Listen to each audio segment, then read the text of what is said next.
Aquí tenemos un problema de un circuito en serie y nos pide calcular la resistencia equivalente en el circuito.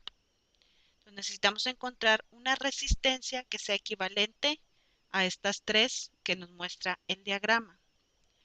Nos pide calcular también la corriente generada por la fuente, la corriente eléctrica a través de cada una de las resistencias, o sea, la corriente en la resistencia 1, la corriente en la resistencia 2 y la corriente eléctrica en la resistencia 3.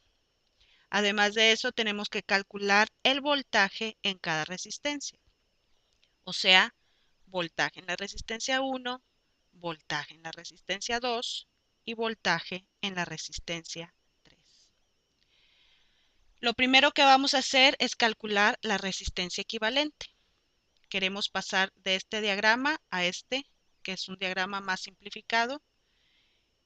Y para hacerlo, nos vamos a estas fórmulas que aquí nos dice cómo calcular la resistencia equivalente. Es igual a la resistencia 1 más la resistencia 2 más la resistencia 3. Resistencia equivalente sería resistencia 1, que son 7 ohms, más la resistencia 2, que son 5 ohms, más la resistencia 3, que son 3 ohms. Y eso me da un equivalente a 15 ohms. Entonces aquí yo tengo una resistencia equivalente de 15 ohms. Una vez que ya obtuve mi resistencia equivalente, ya puedo obtener más fácilmente la corriente generada por la fuente. Utilizando la ley de Ohm, que me dice que la corriente eléctrica es igual al voltaje sobre la resistencia, yo obtengo que tengo 40 volts sobre mi resistencia equivalente, que son 15 ohms. 40 entre 15 me va a dar 2.66666, que lo anoto como 2.67. Y esto se expresa en amperes. Entonces ya obtuve aquí mi corriente generada por la fuente. Si yo me fijo en las fórmulas, aquí me dice que la corriente generada por la fuente o la corriente total va a ser igual a la corriente eléctrica que pasa por la resistencia 1 y va a ser igual a la corriente eléctrica que pasa por la resistencia 2 y va a ser igual a la corriente eléctrica que pasa por la resistencia 3. Entonces, sabiendo eso, yo sé que I1 o la corriente eléctrica en la resistencia 1 también va a ser 2.67 amperes. Y 2 o la corriente que pasa por la resistencia 2 también va a ser 2.67 amperes. Y lo mismo para la corriente que pasa por la resistencia 3.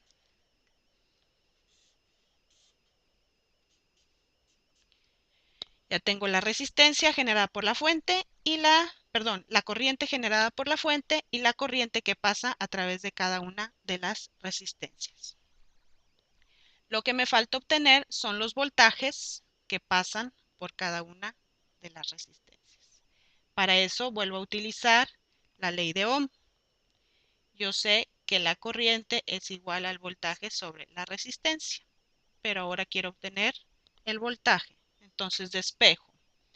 Voltaje va a ser igual a la corriente por la resistencia.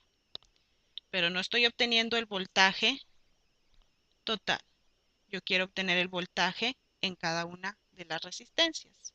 Entonces, para obtener el voltaje 1, voy a utilizar la corriente en la resistencia 1 por la resistencia 1. Corriente en la resistencia 1 es 2.67 amperes y eso lo multiplico por la resistencia 1, que son 7 ohms, y eso me va a dar 18.69 volts. Para calcular el voltaje en la resistencia 2, utilizo la corriente que pasa por la resistencia 2 multiplicada por la resistencia 2.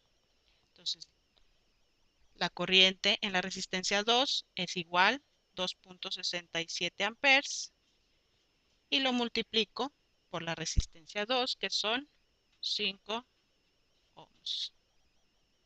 Y eso me va a dar 13.35 volts. El mismo procedimiento para el voltaje en la resistencia 3. Tengo la corriente eléctrica en la resistencia 3 multiplicada por la resistencia 3, que es 2.67 amperes por 3 ohms. Y eso me va a dar 8.01 volts. Si me fijo en esta fórmula, me dice que el voltaje total va a ser igual al voltaje que pasa en la resistencia 1, más el voltaje que pasa en la resistencia 2, más el voltaje que pasa en la resistencia 3.